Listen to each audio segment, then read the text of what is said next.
Hi guys, just a couple of things that I forgot to mention that I thought I should is when you're editing footage and you want footage to overlap on itself, one thing to consider is this is how you do it.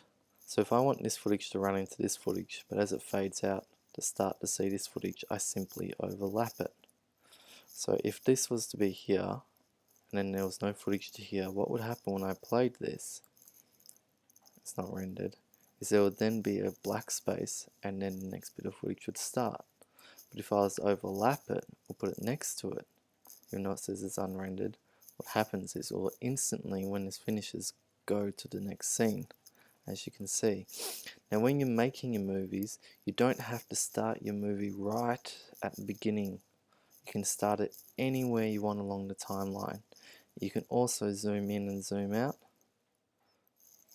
And the easiest way to do that is just down here, where I just find I press zoom and I can zoom in, Z sorry on the keyboard, Z on the keyboard, and if I want to zoom out I hit option and I can zoom out. So that means if I've got a bit of footage I can start it anywhere along the timeline, because what I'll show you when you've finished your footage and you're happy with it, I'll show you how to export it. So don't worry if there's a gap here. If you want to start it from here, you can start it from here. What it means is if you've got footage and you actually think, actually I want to change this around, I want this footage to be the first to go in, it gives you a little bit of space to play here, as opposed you could start it right at the beginning of the timeline. So always start your footage a little bit further down, and footage that's higher up on the ladder will appear in front of this. So if this footage goes here, it means that I won't see this bit until this bit's finished.